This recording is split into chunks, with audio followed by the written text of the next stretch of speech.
sudah hadir di tengah-tengah kita, dan marilah kita ikuti kajian ini dengan seksama. Demikian kepada Ustaz Doni Sastrawan dipersilakan. Assalamualaikum warahmatullahi wabarakatuh.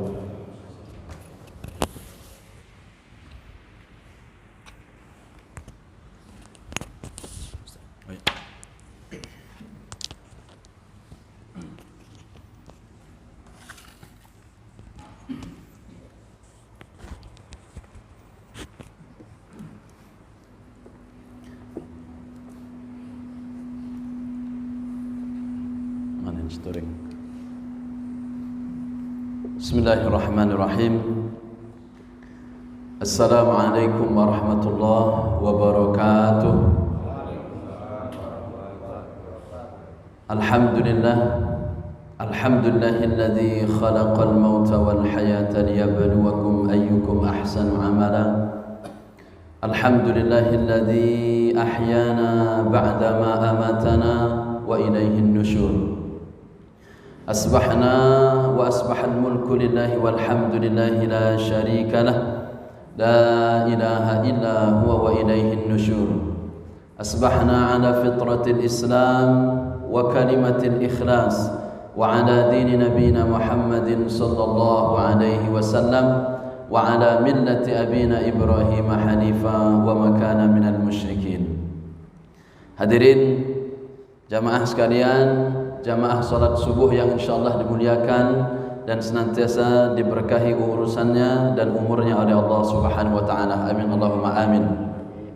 Moga-moga pagi hari ini kita mendapatkan seperti apa yang pernah didoakan oleh Rasulullah sallallahu alaihi wasallam.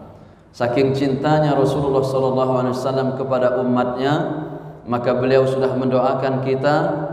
Apa kata beliau? Allahumma barik li ummati fi bukuriha. Ya Allah, ampuni umatku ya Allah fi bukuriha, di waktu-waktu pagi mereka. Insyaallah moga-moga kita mendapatkan apa yang telah didoakan oleh Rasulullah sallallahu alaihi wasallam. Kenapa jamaah sekalian? Karena tidak semua orang mampu melakukan salat subuh berjamaah, terutama ke masjid. Karena ini merupakan kebiasaan-kebiasaan orang-orang pilihan. Karena salah satu salat yang paling berat dilakukan oleh orang-orang munafik, jiwanya yang punya penyakit nifaq, itu adalah pertama salat subuh dan yang kedua salat isya. Jadi kalau mau melihat bagaimana salatnya orang munafik, lihatlah salat subuhnya dan lihatlah salat isya-nya.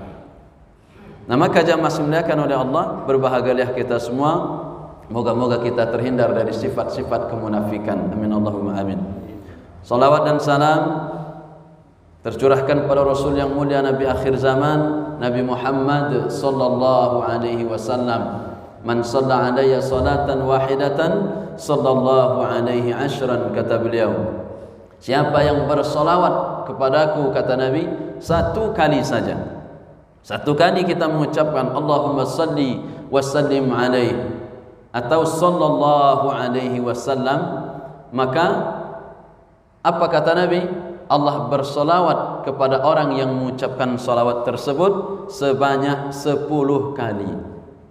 Kalau kita mengucapkan solawat kepada Rasulullah sallallahu alaihi wasallam mungkin biasa saja, tapi kalau Allah mengirimkan solawat kepada kita, itu luar biasa.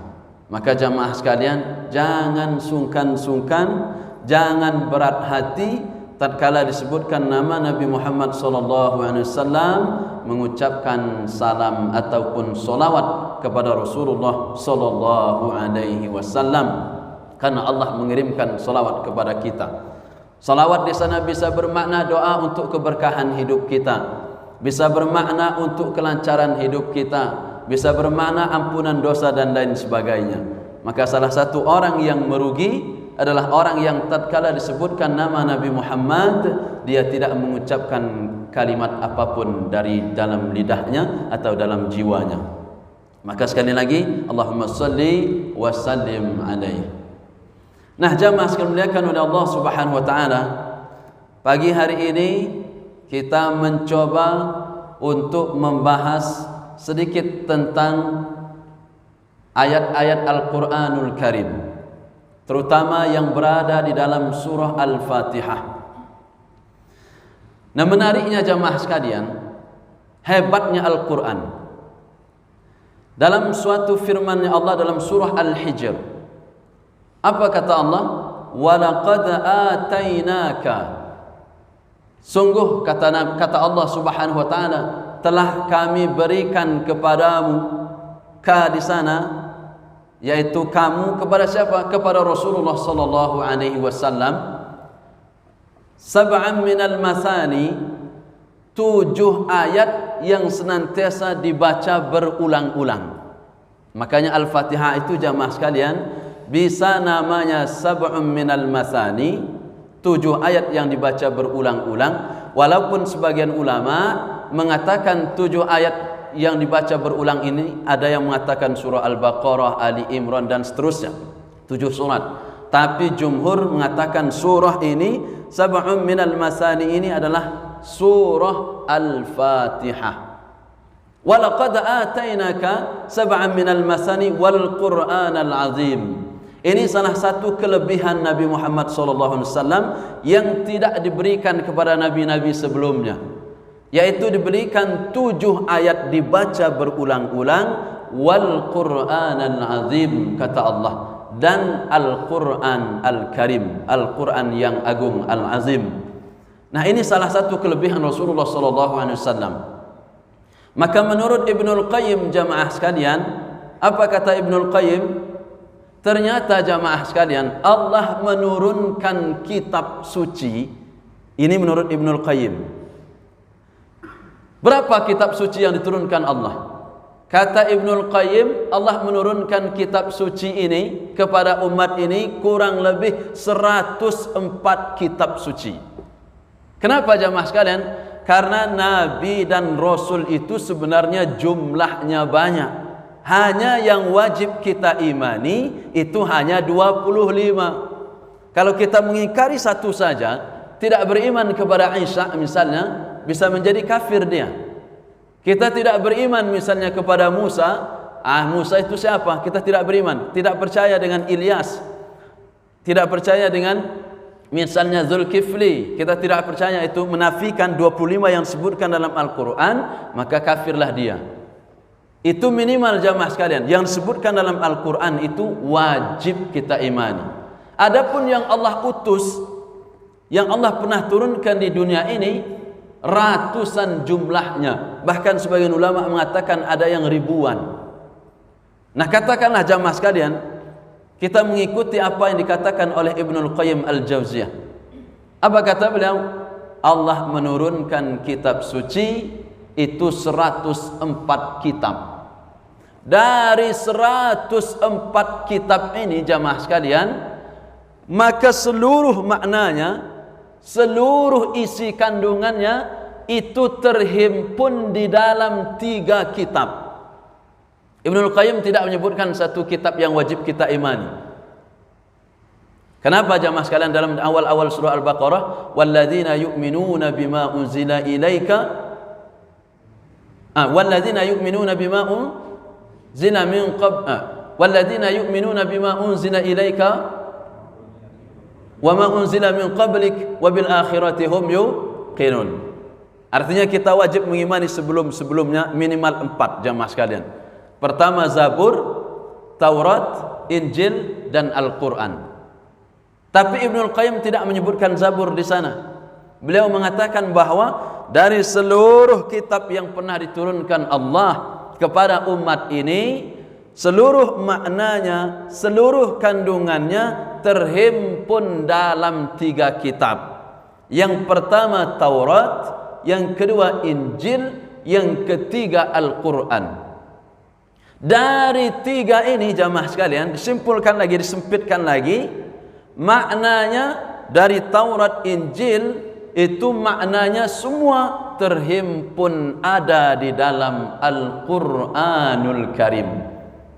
Dan di dalam Al-Quranul Karim ini jamaah sekalian, maka seluruh maknanya, seluruh kandungannya, seluruh faedah cerita dan lain sebagainya dalamnya itu semuanya terhimpun dalam satu surah namanya Al-Fatihah.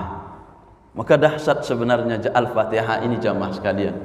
Walaupun dia 7, maka sebagian ulama ada yang mengatakan kalau kita melihat dari angkanya, dari ayatnya surah Al-Fatihah ini jamaah sekalian, maka memang Allah sudah men-setting bahwa surah ini sebenarnya kan angkanya 7 jamaah sekalian. Angka 7 ini angka hari yang kita jalani setiap hari di dalam kehidupan kita. Mulai dari hari Ahad, yang pertama Ahad jamaah sekalian, karena satu sebenarnya yang benar itu Ahad dulu. Hari pertama dalam Islam sebenarnya bukan Senin, satu dulu. Apa itu satu? Ahad. Karena kita dulu menurut sejarah ini karena ada perubahan kalender secara besar-besaran, akhirnya kalimat ahadnya hilang, jadilah minggu. Minggu, domingo, asal kata dari kalimat domingo, akhirnya orang terbiasa minggu, akhirnya minggu. Biasalah orang Indonesia terpleset sedikit. Kemudian yang kedua, Isnin, itu bahasa Arab sebenarnya. Kita susah Isnin, apalagi ujung lidah menyentuh gigi di depan, Isnin. Itu susah, Pak.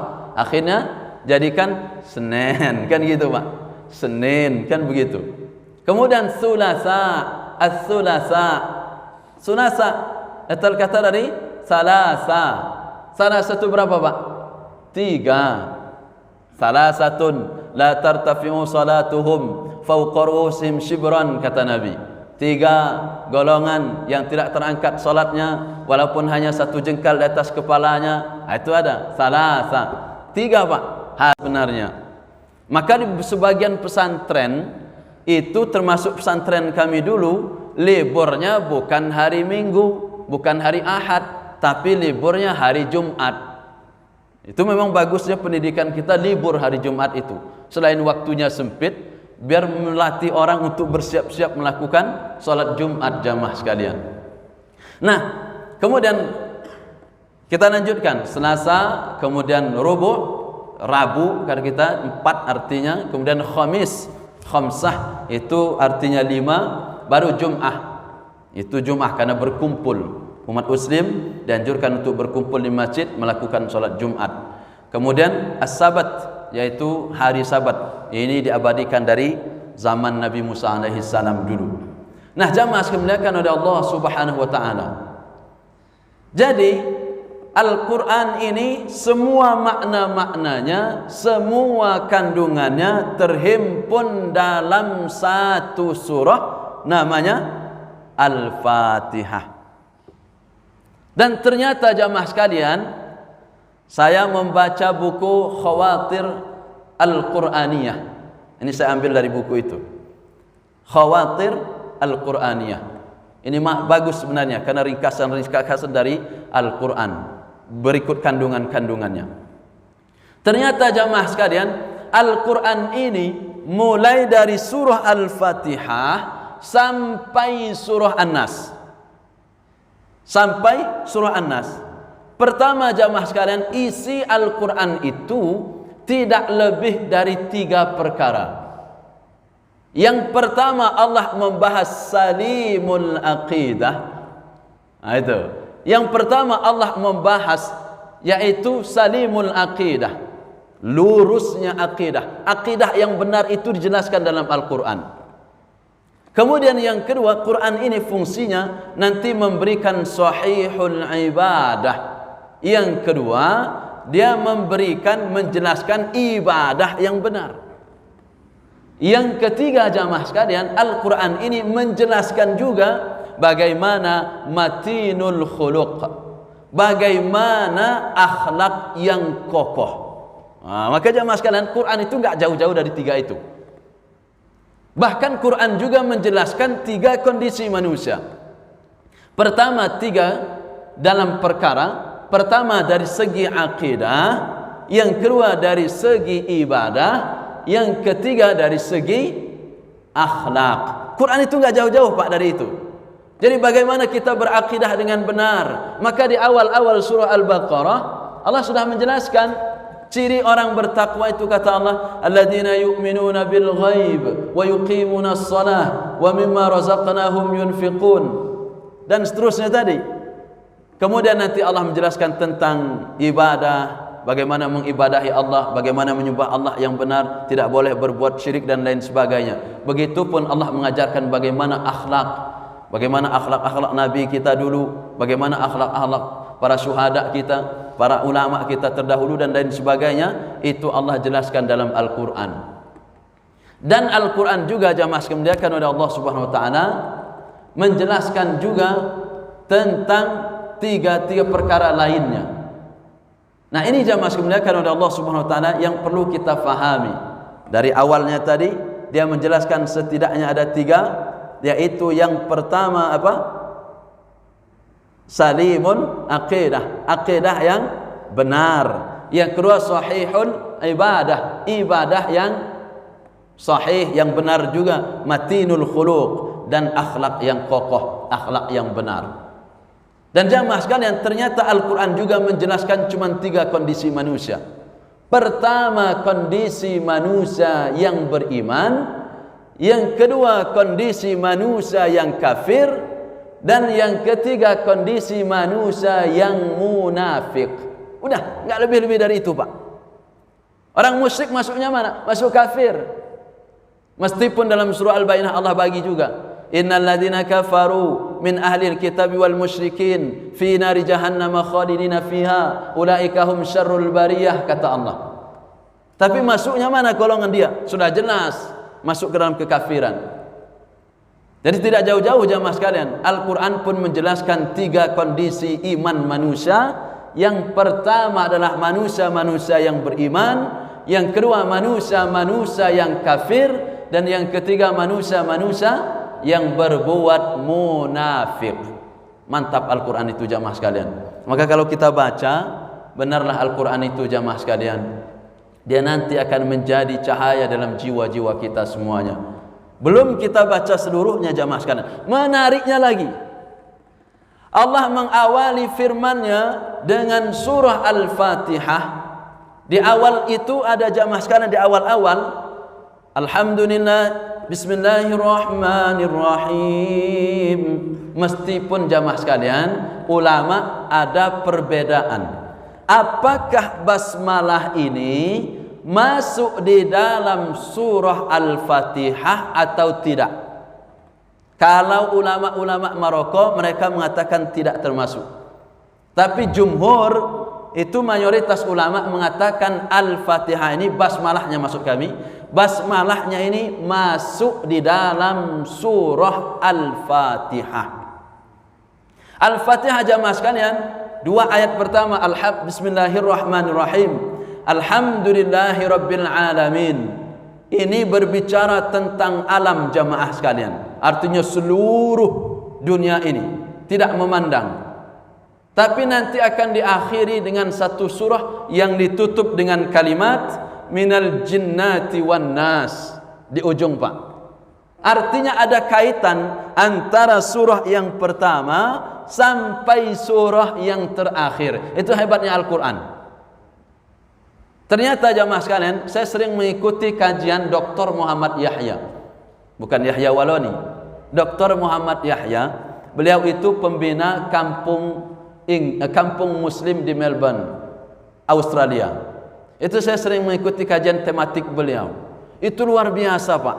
Ternyata Al-Quran ini dari satu surah mau pindah ke surah, misal dari surah Al-Fatihah mau pindah ke surah Al-Baqarah, mau pindah lagi bergantian ke Ali Imran, bergantian lagi ke seterusnya dan seterusnya, maka itu ternyata saling sambung menyambung dan saling berkaitan. Maka contoh simpelnya saja jamaah sekalian, dari surah Al-Fatihah itu nanti kalimatnya ada yang menyambung, yaitu al-alamin, alam semesta ini fungsinya untuk siapa? Untuk jinnati wan nas, yaitu untuk jin dan untuk manusia. Al-Quran ini dari awalnya sampai akhirnya fungsinya untuk siapa terakhirnya? Untuk petunjuknya jin dan manusia. Di mana ayat itu? Adanya di surah An-Nas di ayat yang terakhir. Minal jinnati wan nas. Subhanallah. Maka benar Allah ini tidak main-main dengan menciptakan Al-Quranul Karim. Belum lagi kalau kita tafsir, Pak. Kalau kita renungkan lagi tafsirnya berikutnya dan seterusnya. Maka saya sering menangis demi Allah, Pak, melihat kajian beliau itu. Beliau menyampaikannya dengan kadang-kadang bahasa Jawa, kadang-kadang slow, orangnya slow begitu, tapi menusuknya luar biasa kajian Al-Qur'annya. Saya kagumnya karena begitu dahsyatnya Al-Qur'an ini, jamaah sekalian dimuliakan oleh Allah Subhanahu wa taala. Nah, jamaah sekalian dimuliakan oleh Allah, apa faedah yang bisa kita ambil dari surah ini, jamaah sekalian? Surah ini bisa dinamakan Ummul Kitab. Kenapa dia dinamakan artinya ibu. Karena tadi menurut Ibnul Qayyim, surah ini menghimpun semua surah-surah yang lainnya. Maknanya semuanya ada dalam surah Al-Fatihah. Maka kenapa kalau kita solat, jamaah sekalian, syarat sahnya solat itu pertama adalah kata Nabi, la salata liman lam yaqra' bi Fatihatil Kitab. Tidak sah solat seseorang itu kalau dia tidak membaca Fatihatul Kitab, yaitu Al-Fatihah. Meskipun di rakaat pertama dia baca Al-Fatihah, rakaat kedua baca Al-Fatihah, rakaat ketiga baca Al-Fatihah, satu rakaat terakhir dia tidak membacanya, maka batal solatnya. Kenapa, jamaah sekalian? Ternyata surah Al-Fatihah ini kalau dia dipasangkan dengan surah apapun, maka kalau baca setelah membaca Al-Fatihah, jamaah sekalian, kita kan disunahkan membaca surah apapun. Faqra'u ma tayassara minal Qur'an, kata Allah. Bacalah apa yang termudah darimu dari Al-Qur'an itu. Kalau cuma bacanya inna a'tainakal kautsar, silakan baca itu. Kalau cuma hafalnya misalnya qul huwallah, silakan baca itu. Apapun surahnya, jika disandingkan dengan Al-Fatihah, maka pasti makna surah yang dibaca setelah Al-Fatihah ini bersambung dengan surah Al-Fatihah. Nah, maka jamaah sekalian, surah Al-Fatihah ini menjadi wajib kita baca di setiap rakaat salat kita semua. Kemudian setelah itu disunahkan membaca surah yang lain. Surah yang lain itu akan bersambung, akan bersatu dengan surah Al-Fatihah ini, jamaah sekalian. Nah, kemudian berikutnya, jamaah sekalian, apa yang terkandung di dalamnya? Ternyata ini benar, jamaah sekalian. Menurut seorang ulama Dewan Dakwah, beliau menjelaskan, saya punya buku namanya The 7 Habit Daily Activity, yaitu 7 kebiasaan muslim, maksudnya di sana, yang dia berlandaskan surah Al-Fatihah. Ternyata jalan hidup kita ini, jamaah sekalian, jika dia benar-benar ingin hidupnya itu berada di dalam relnya Allah, berada dalam relnya hadis Rasulullah SAW, sebenarnya cukup dia memperhatikan bagaimana kandungan surah Al-Fatihah. Satu surah aja, jamaah sekalian. Karena benar kata Ibnul Qayyim, surah yang lain itu mulai dari surah Al-Baqarah sampai An-Nas, itu semua maknanya terkandung dalam surah Al-Fatihah. Nah, kalau kita memahami satu surah Al-Fatihah dengan baik, maka sudah cukuplah bekal hidup kita di dunia ini. Nah, kenapa, jamaah sekalian? Karena kalau kita renungkan, memang betul. Maka ada namanya seorang Ustadz Herjani Hafni, bukan Hafni Hermawan. Ustadz Herjani Hafni, beliau menjelaskan tentang ini, jamaah sekalian. Apa kata beliau? Ternyata kalau kita renungkan, jamaah sekalian, surah ini menjadi panduan hidup kita. Kenapa? Karena makna di awal surah Al-Fatihah yaitu Bismillahirrahmanirrahim. Meskipun sekali lagi, jamaah sekalian, basmalah ini ikhtilaf di kalangan para ulama. Masih ada yang berbeda. Ada yang mengatakan basmalah ini termasuk Al-Fatihah, ada yang tidak. Tapi saya mengikuti yang jumhur, bahwa basmalah itu masuk di ayat dari bagian surah Al-Fatihah. Walaupun membacanya berbeda-beda. Kalau dalam sholat jahar, jamaah sekalian, boleh dia dibaca jahar. Kalau dalam fikihnya fikih sunnah Sayyid Sabiq, dari hadis Abu Hurairah mengatakan bahwa Nabi Muhammad SAW kalau sholat seperti ini, kata beliau. Bagaimana bacaan Al-Fatihahnya Abu Hurairah jamaah sekalian, ternyata beliau membaca basmalahnya secara jahar. Tapi Ibnu Abbas menceritakan, aku sholat di belakangnya Abu Bakar, belakang Umar dan seterusnya. Apa kata beliau? Ternyata tidak membaca basmalahnya dengan jahar, tetapi dibaca dengan sir. Artinya kalau kita bisa simpulkan jamaah sekalian, dalam mazhabnya Ibnu Abbas, membaca basmalahnya dalam sholat jahar itu sir. Dalam mazhabnya Abu Hurairah itu membacanya dengan jahar. Dua-duanya benar. Nggak usah merasa yang paling benar itu adalah yang sir. Memang Nabi lebih banyak membacanya dengan sir. Allahu Akbar. Bismillah. Alhamdulillahi Rabbil Alamin, Ar-Rahmanir Rahim. Memang betul. Tapi kalau ada orang membaca dengan jahar, silahkan, benar dia. Bahkan ada yang cuma membacanya di rakaat pertama saja. Bahkan ada yang tidak membacanya sama sekali. Itulah termasuk mazhab-mazhab yang ada di Al-Maghribi, di Maroko dan lain sebagainya. Karena mereka imamnya lebih mengikuti kepada Imam Warash. Bacaannya pun banyak yang berbeda dengan kita jamaah sekalian. Wadduha dibaca wadduha, wal-laili idza saja, wal-laili idza saja, walal akhirah mereka baca walal akhiratu khairun laka minadune. Nah, gitu bacaan-bacaannya Imam Warash. Kalau kita dari Hafiz an Asim, kita jamaah sekalian dari Imam Hafiz, bacanya beda. Itu. Nah, kembali kita di jamaah sekalian ke surah Al-Fatihah tadi. Ternyata satu, Bismillahirrahmanirrahim.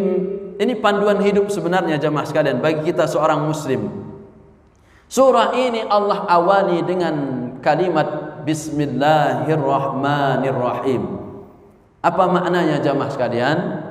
Allah menginginkan bahwa setiap aktivitas yang kita jalani itu mesti, kalau dia ingin berkah, kalau dia ingin ada petunjuknya dari Allah, mesti diawali dulu dengan menyebut nama Allah Subhanahu wa ta'ala. Maka kalimatnya Bismillahirrahmanirrahim, dengan nama Allah yang Maha Pengasih lagi Maha Penyayang.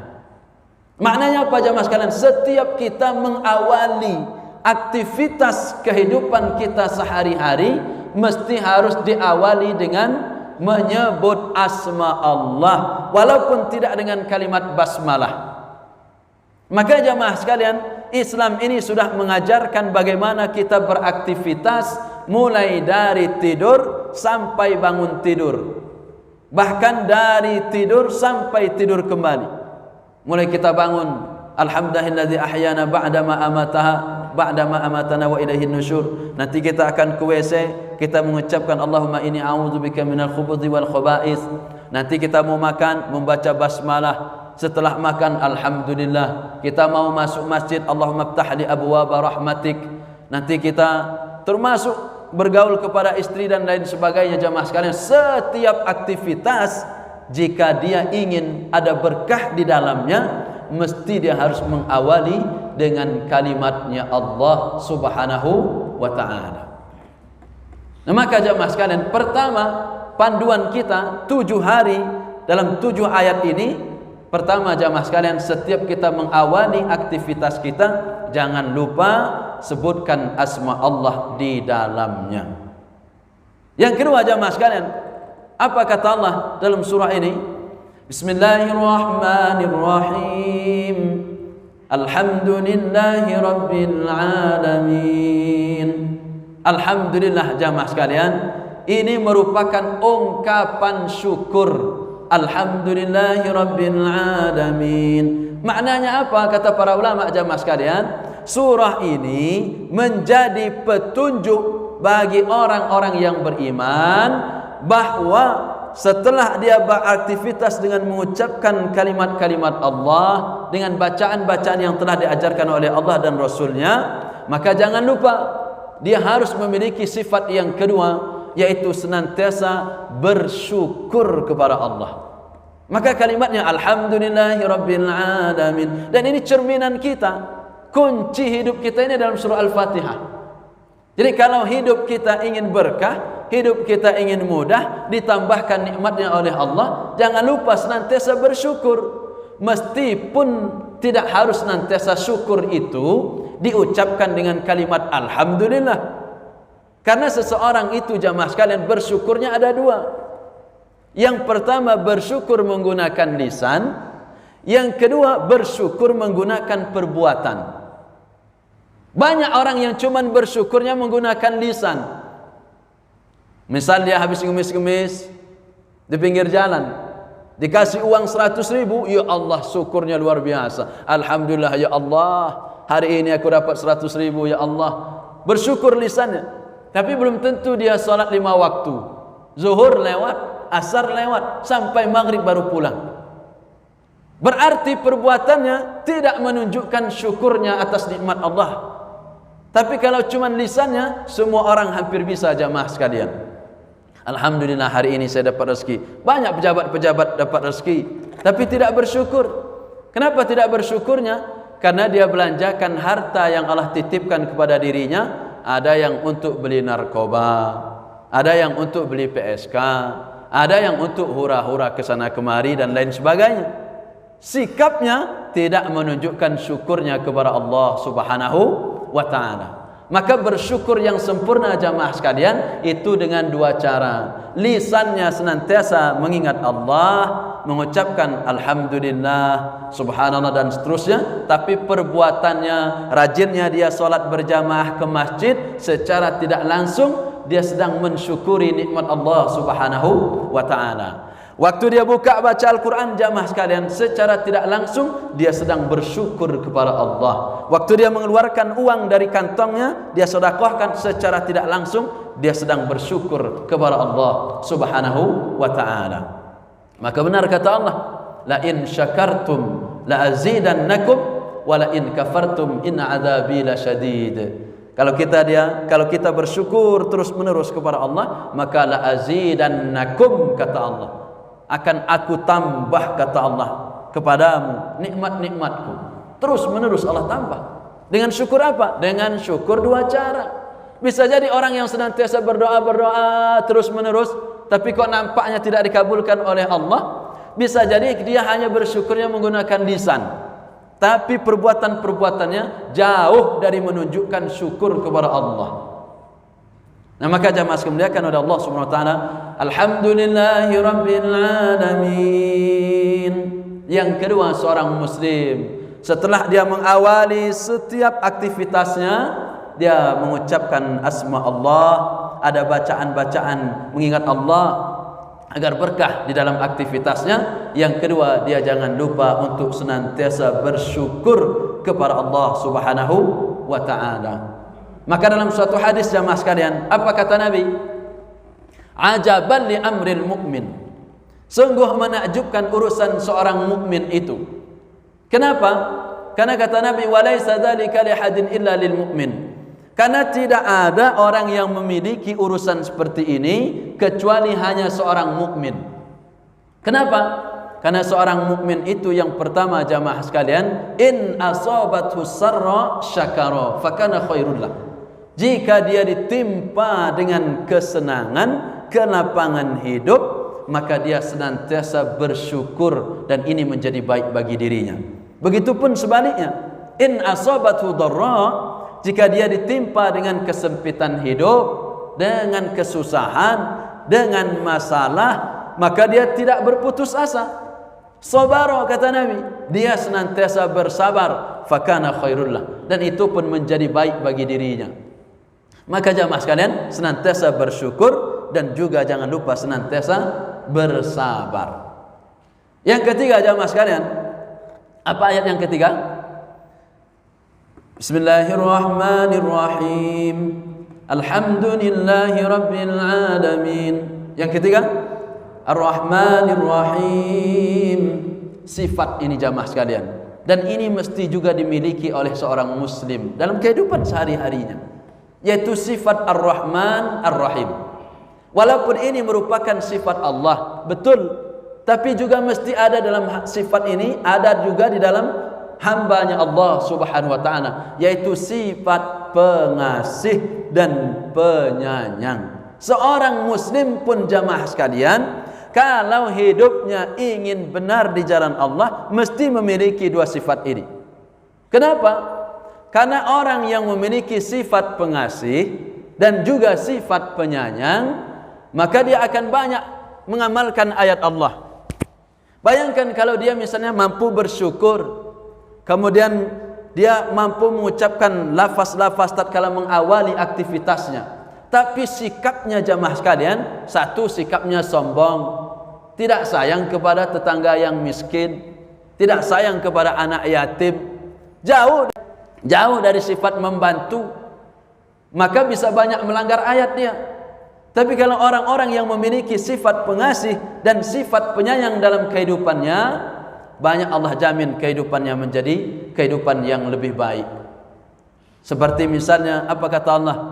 Fa amma man a'ta wattaqa wa saddaqa bil husna fasanuyassiruhu lil yusra. Adapun orang-orang yang rajin memberi, rajin menolong, maksudnya di sana memberi dengan zakat, memberi dengan infak, memberi dengan sedekah, atau memberi pertolongan, bisa maknanya di sana. Maka apa kata Allah? Fasanuyassiruhu lil yusra. Dan orang-orang yang memiliki sifat ini jamaah sekalian, hanya orang yang memiliki sifat pengasih dan juga sifat penyayang. Kalau orang tidak punya sifat itu jamaah sekalian, malahan dia sering menimbulkan pertikaian. Tetangganya tidak dia sayangi, bahkan mungkin sering membuat onar. Maka dalam suatu sabdanya Nabi, apa kata beliau? Orang muslim yang benar itu man salimal muslim, yaitu orang yang menyelamatkan muslim yang lainnya min lisanihi wa yadihi, yaitu dari gangguan lisannya dan juga dari gangguan tangannya. Artinya apa jamaah sekalian? Muslim yang benar itu apabila orang muslim lainnya terjaga dari gangguan lisan, terjaga dari gangguan tangannya. Banyak orang tidak aman dengan lisannya, difitnah, digonjengi, dighibah, dimarah-marahi, dihina-hina, enggak aman dia. Nah, kalau dia bisa menjamin saudaranya tersebut dari gangguan lisan, dari gangguan tangannya juga. Misalnya gangguan tangan apa jamaah sekalian? Bisa jadi tetangga kita sedang tidur misalnya jam 12, kita sengaja main gitar, itu tangan yang bermain. Main apa misalnya gardu, di gardu itu main gaple misalnya tak tuk dan seterusnya. Enggak aman tetangga. Min yadihi, gangguan dari tangannya. Orang banyak yang susah tidur. Ketawa TV, dia ngakak-ngakak di depan rumah, orang nggak bisa tidur, nyanyi-nyanyi, karaokean, kencang musiknya, gangguan lisannya. Orang banyak yang tidak bisa tidur dengan nyenyak, ingin menegur tidak berani, takut dia tersinggung dan lain sebagainya. Tapi banyak orang terganggu dari lisannya, bisa jadi juga terganggu dari tangannya. Maka orang muslim begini belum dikatakan muslim yang sesungguhnya. Nah jamaah kemudian oleh Allah Subhanahu wa taala, maka sifat yang ketiga yang mesti kita miliki bercermin dalam surah Al-Fatihah, kita orang-orang beriman ini mesti harus memiliki sifat pengasih dan juga sifat penyayang. Kalau ini sudah tumbuh semua dalam jiwa kaum muslimin, maka insya Allah pertikaian-pertikaian, perbedaan-perbedaan, kemudian apa lagi? Hasud, iri, dengki, kemudian apalagi misalnya penyakit ain dan lain sebagainya, insya Allah banyak terkurangi jika dia memiliki sifat pengasih, sifat penyayang. Kenapa banyak orang jamaah sekalian sering hasud menghasut, sering menebar fitnah, sering menebar hoax dan lain sebagainya? Karena ingin menjatuhkan orang lain. Orang yang ingin menjatuhkan orang lain, ingin menjatuhkan kehormatannya, karena sifat kasih sayangnya itu mungkin tidak ada dalam jiwanya, ataupun kalaupun ada, mungkin hanya untuk orang-orang tertentu, tidak kepada seluruh kaum muslimin. Nah maka jamaah sekalian dimuliakan oleh Allah Subhanahu wa taala, cermin yang ketiga Ar-Rahmanir Rahim. Yang keempat, apa setelah ini jamaah sekalian? Maliki Yaumiddin. Kalau kita cerminkan jamaah sekalian, Malik yang merajai hari kiamat. Maksudnya apa jamaah sekalian? Maksudnya ayat ini mengajarkan kita jamaah sekalian, terutama dalam solat kita, kalau kita Allahu Akbar, nanti ketemu ayat Maliki Yaumiddin. Kalau dia memahami ini jamaah sekalian, maka dirinya itu akan merasa kecil. Walaupun dia seorang presiden, walaupun dia seorang menteri, walaupun dia seorang kepala dinas, walaupun dia seorang gubernur, walaupun harta kekayaannya luar biasa, bahkan seperti Qarun misalnya, hartanya saking banyaknya, rukonya luar biasa, tapi kalau dia tatkala memahami Malik Yaumiddin, nanti semuanya akan kembali kepada Allah. Malik Yaumiddin, hanya Allah yang akan menjadi raja, hanya Allah yang akan berkuasa di hari itu. Apa yang akan terjadi jamaah sekalian?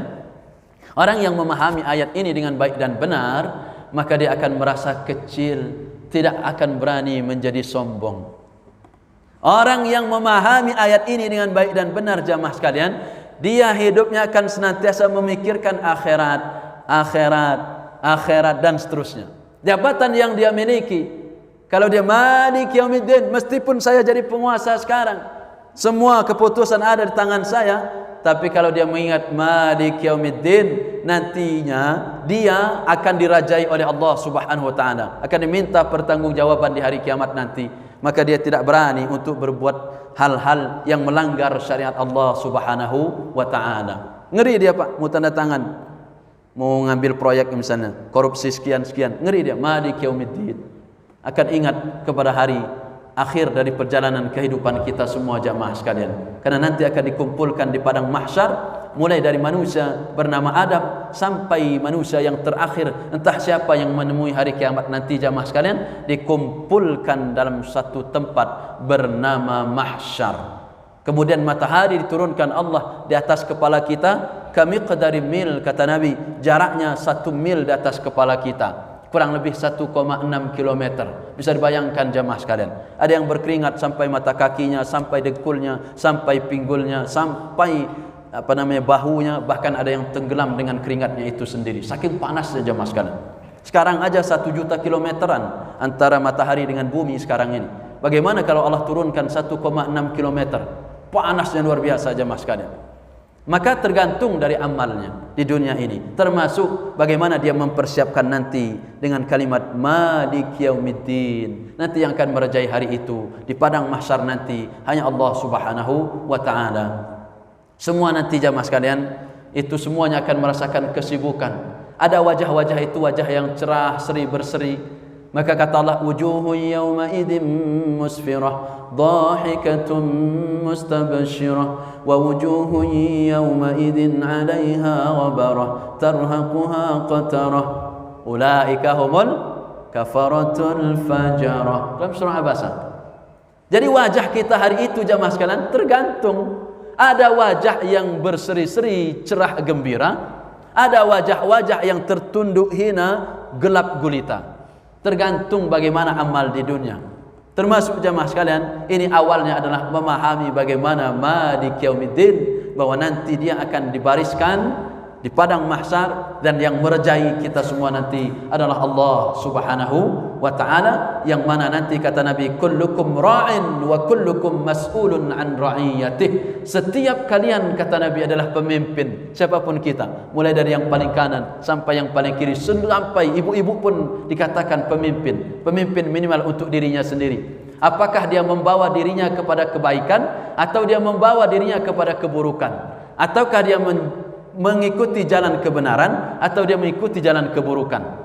Maka semuanya akan diminta pertanggungjawaban oleh Allah Subhanahu wa taala. Apalagi dengan mata kita jamaah sekalian. Qul huwallazi ansha'akum wa ja'ala lakumus sam'a wal absara wal afidah qalilan ma tashkurun, dalam surah Al-Mulk.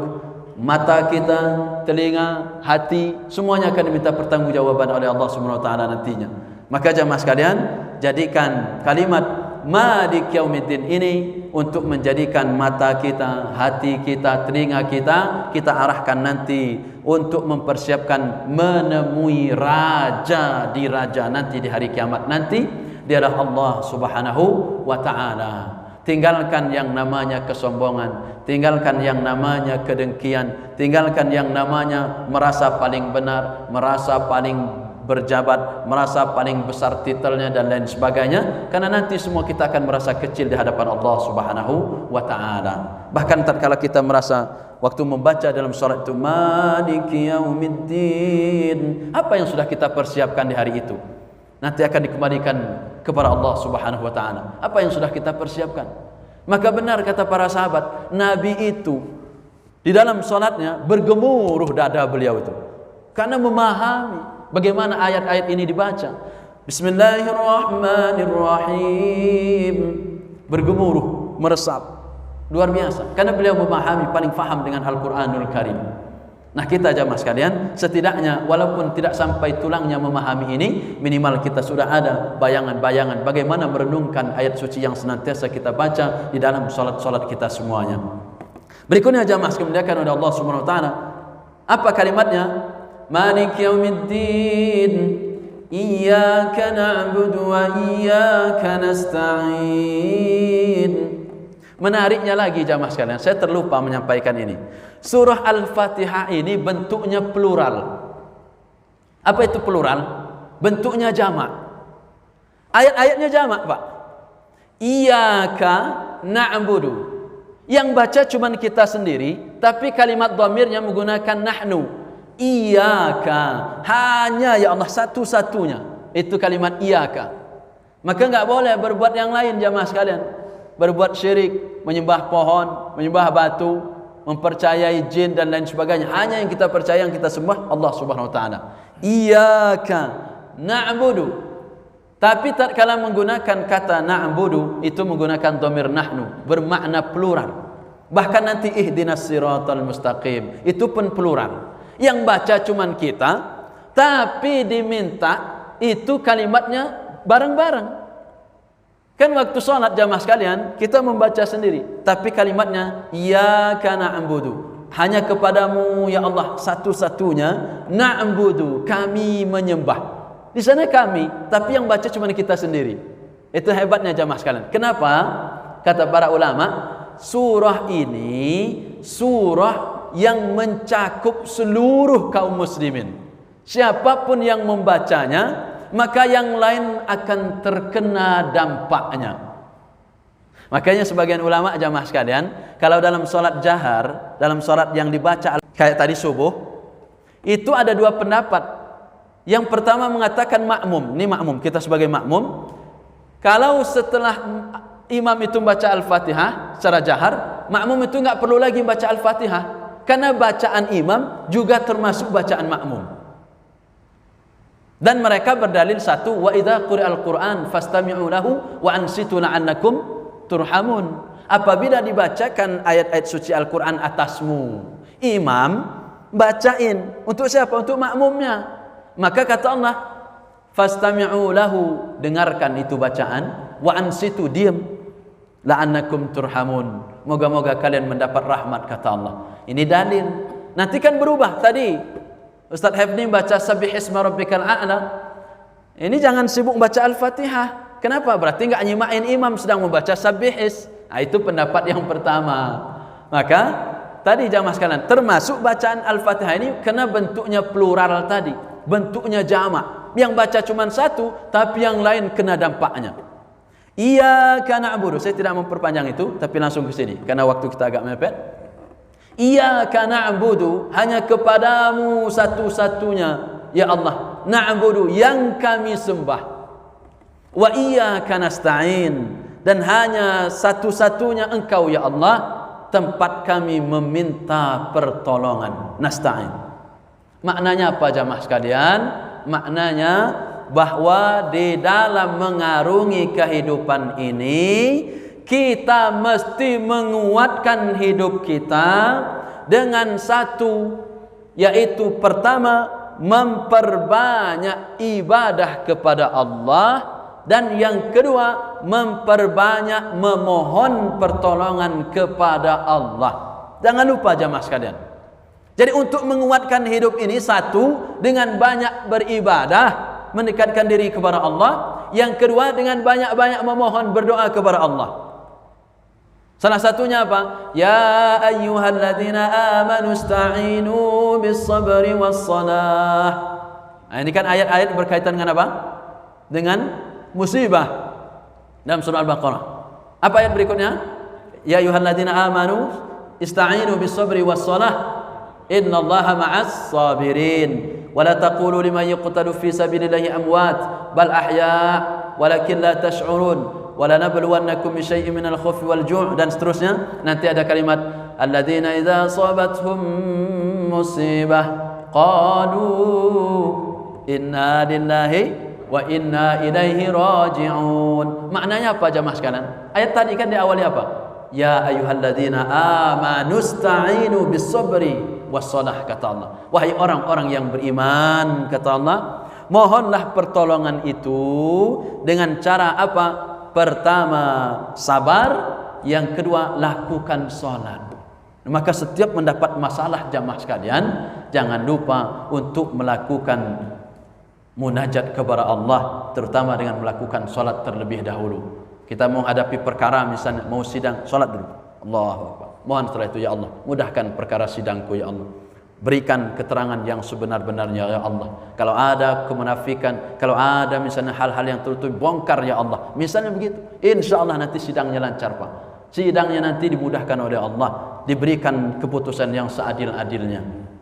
Itu jamaah sekalian oleh Allah Subhanahu wa taala. Yang berikutnya, iyyaka na'budu wa iyyaka nasta'in. Ihdinas siratal mustaqim. Yang ketiga jamaah sekalian, yang baca kita, tapi untuk yang kita doakan bareng-bareng. Ihdina, tunjukilah kami. Padahal yang baca kita sendiri. Ini maknanya karena tadi, satu yang baca efeknya untuk semua. Ihdinas siratal mustaqim. Ya Allah, tunjuki kami jalan yang lurus.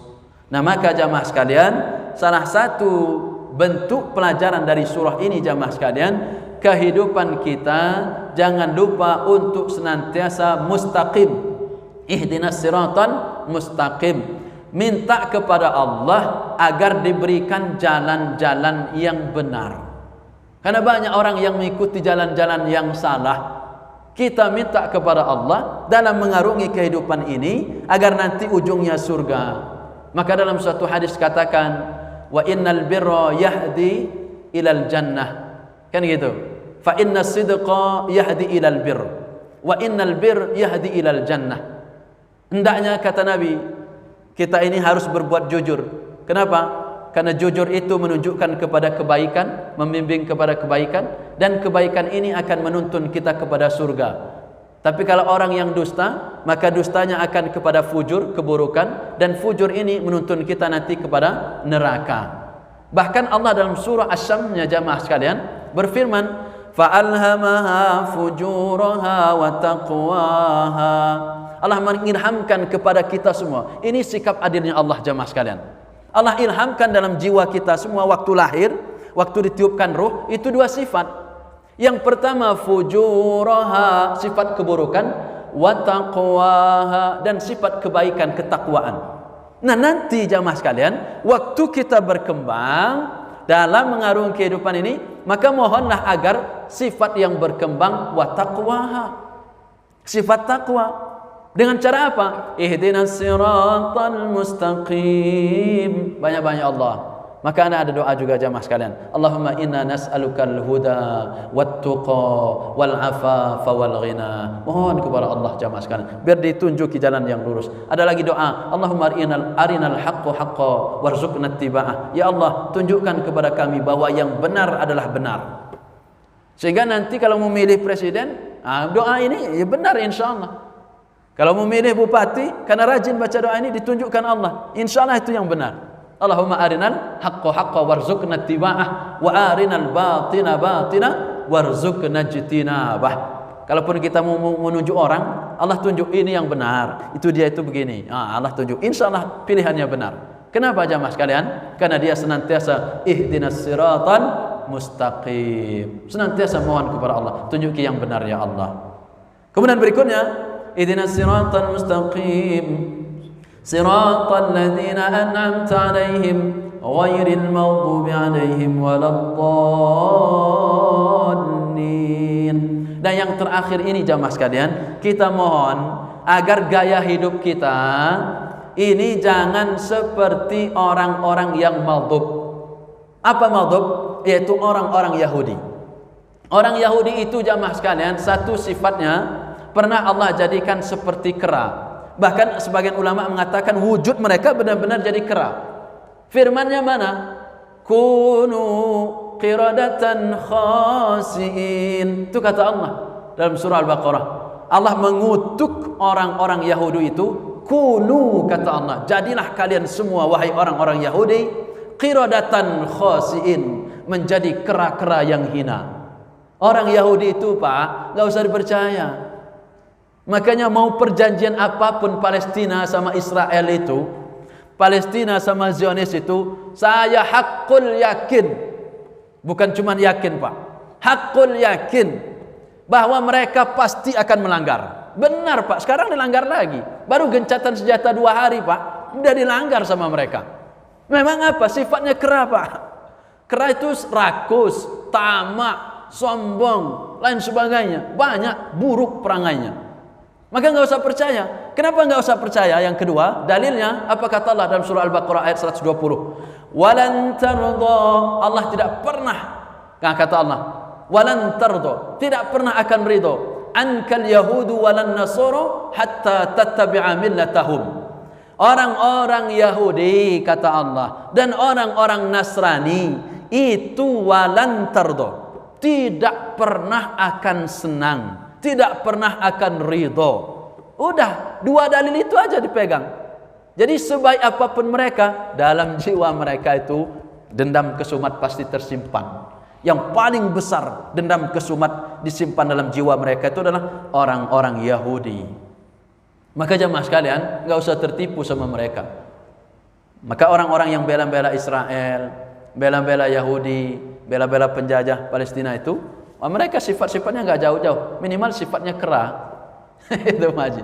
Kan banyak yang begitu, nyinyir-nyinyir, donasi Palestina dipermasalahkan dan lain sebagainya. Dia nggak pernah donasi. Dibilangnya kita intoleransi dan lain sebagainya. Padahal dia yang tidak toleransi dan seterusnya. Nah, sekarang begini-begini jamaah sekalian, perlu kita cermati secara bersama. Nah, kembali lagi jamaah sekalian. Maka di dalam ayat ini sebenarnya ini cerminan agar Allah dan kita semua ingin memilih jalan hidup itu yang mana. Allah sudah memberikan tadi jalan hidup yang baik, jalan hidup yang benar. Jalan hidup orang Yahudi atau jalan hidup orang-orang yang telah Allah banyak beri nikmat atas mereka. An'amta alaihim.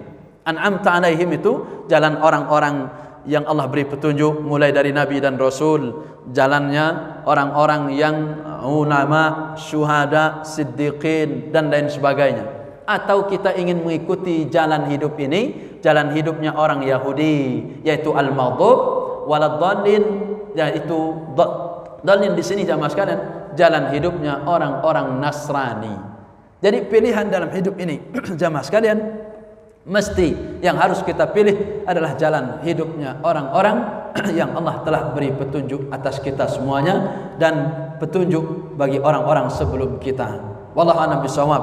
Kemudian karena sudah serak jamaah sekalian, nampaknya memang perlu dibatasi kajian hari ini dan mungkin disambung tanya jawab jamaah sekalian. Wallahu a'lam bishawab.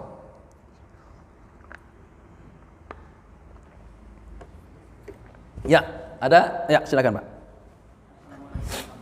Assalamualaikum warahmatullahi wabarakatuh.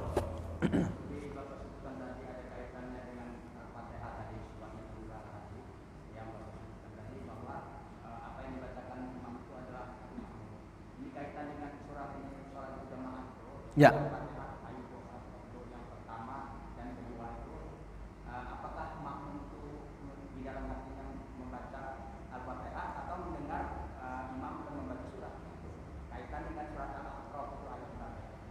Dalam surah Al-Aqrab, surah Al-Aqrab, Al-A'raf.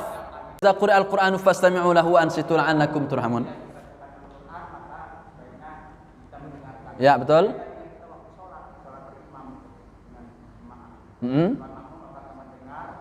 Atau sambil mengikuti dalam hati. Oke, ya. Sebaiknya kalau orang itu mendengar jamaah sekalian, biasanya apalagi surah yang sudah dia hafal, maka hatinya secara otomatis akan mengikuti. Tapi sebaiknya jamaah sekalian, waktu imam membaca Bismillahirrahmanirrahim, dia mendengarkan sambil hatinya mengikuti. Sehingga ini lebih sempurna jamaah sekalian dibandingkan yang cuma hanya mendengar. Nah, kalau misal jamaah sekalian, surah-surah yang dia tidak hafal, misalnya surah An-Naba misalnya, dia tidak hafal. Inna jahannama kanat mirsada lit-taghina ma'aba. Ini surah apa? Dia cuma mendengarkan aja. Maka kanat lahu nuro. Orang yang mendengarkan baca Quran itu cuma dengarin aja, kanat lahu nuro kata Nabi. Maka baginya cahaya. Kalau surah Al-Fatihah tadi jamaah sekalian, karena kita sudah hafal, maka selain mendengarkan, ikuti juga di dalam hati kita semua. Maka bacaan imam juga termasuk bacaan makmum. Itu Pak. Tapi kenapa orang ada yang mesti juga harus baca Fatihah? Enggak mau enggak? Ada dalilnya juga ada. Maka jamaah sekalian, tinggal nanti jamaah lebih sereknya kemana? Itu kalau berbicara fikih. Ada yang mengatakan enggak, makmum mesti juga baca Al-Fatihah walaupun imam sudah baca tadi. Maka makmumnya baca. Ada yang pas ini imamnya lagi baca misalnya surah yang lain, makmum sibuk juga baca Al-Fatihah. Tapi khawatir kalau imamnya nyangkut-nyangkut enggak ada yang benarin karena lagi sibuk baca Al-Fatihah apa? Itu. Qul ya ayyuhal kafirun misalnya. Balik-balik dah. Wala ana abidu ma abatum wala antum abiduna ma abud. Ternyata makmum lagi pada sibuk baca Al-Fatihah semua. Kan kacau juga, Pak. Itu. Nah, tapi ulama yang mengatakan bahwa makmum wajib baca Al-Fatihah, dalil mereka apa? Tadi, la salata liman lam yaqra bi Fatihatil Kitab. Tidak ada salat bagi yang tidak membaca Fatihatul Kitab. Tapi jalan tengahnya jamaah sekalian, saya termasuk jalan tengah aja. Bagaimana? Mendengarkan sekaligus mengikuti bacaan imam dari hati. Sehingga secara otomatis kita sudah membaca. Waktu imam membaca surah yang lain, kita cukup juga mendengarkan lagi. Enggak sibuk lagi membaca Al-Fatihah. Tapi bagi jamaah sekalian, kalau misal saya kurang puas taat, mesti harus saya baca dari awal sampai akhir bacaan saya sendiri, monggo silahkan. Itu ada dua dalil-dalilnya, ada semuanya. Itu Pak, bagus begitu. Ya, silakan yang lain, masih ada kesempatan. Syuruk kita jam berapa? Jam 6:06 ya? Iya pas. Ya, monggo kalau masih ada. Ya. Tapi kalau ibu-ibu, ya, langsung doa ya. Baik jamaah sekalian dimuliakan oleh Allah Subhanahu wa taala, kita tutup kajian ini. Moga-moga dengan senantiasa mengikuti majelis ilmu, Allah angkat derajat kita sebagaimana firman-Nya, yarfa'illahu alladziina aamanu minkum walladziina utul ilma darajat. Moga-moga Allah senantiasa mengangkat derajat-derajat kita semuanya. Amin Allahumma amin. A'udzubillahi minasyaitonir rajim. Bismillahirrahmanirrahim. Alhamdulillahirabbil alamin. حمدا شاكرين حمدا ناعمين حمدا يوافي نعمه ويكافئ مزيده يا ربنا لك الحمد كما ينبغي لجلال وجهك وعظيم سلطانك اللهم صل وسلم على سيدنا محمد عبدك ونبيك ورسولك النبي الأمي وعلى آله وصحبه وسلم تسليما عدد ما أحاط به علمك وخط به قلمك وأحصاه كتابك وارض اللهم عن ساداتنا أبي بكر وعمر وعثمان وعلي وعن الصحابة أجمعين وعن التابعين وتابعيهم بإحسان إلى يوم الدين اللهم لا إله إلا أنت سبحانك إنا كنا من الظالمين اللهم اغفر لنا ولآبائنا ولأمهاتنا ولأجدادنا ولجداتنا ولإخواننا الذين سبقونا بالإيمان ولا تجعل في قلوبنا غلا للذين آمنوا ربنا إنك رؤوف رحيم اللهم إنا نسألك الهدى والتقى والعفاف والغنى اللهم إنا نسألك علما نافعا ورزقا طيبا وعملا متقبلا اللهم إنا نعوذ بك من الهم والحزن ونعوذ بك من العجز والكسل ونعوذ بك من الجبن والبخل ونعوذ بك من غلبة الدين وقهر الرجال اللهم إنا نسألك العفو والعافية في الدنيا والآخرة. اللهم إنا نسألك العفو والعافية في ديننا ودنيانا وأهلنا ومالنا. اللهم استر عوراتنا وآمن روعاتنا. ربنا آتنا من لدنك رحمة وهيئ لنا من أمرنا رشدا. ربنا آتنا في الدنيا حسنة وفي الآخرة حسنة وقنا عذاب النار. سبحان ربك رب العزة عما يصفون وسلام على المرسلين والحمد لله رب العالمين. Demikian jamaah sekalian, mohon maaf atas segala kekurangan. Kepada Allah kita mohon ampun. Kita tutup dengan doa kafaratul majlis. Subhanakallahumma wa bihamdika asyhadu an la ilaha illa anta astaghfiruka wa atubu ilaik. Wassalamualaikum warahmatullahi wabarakatuh.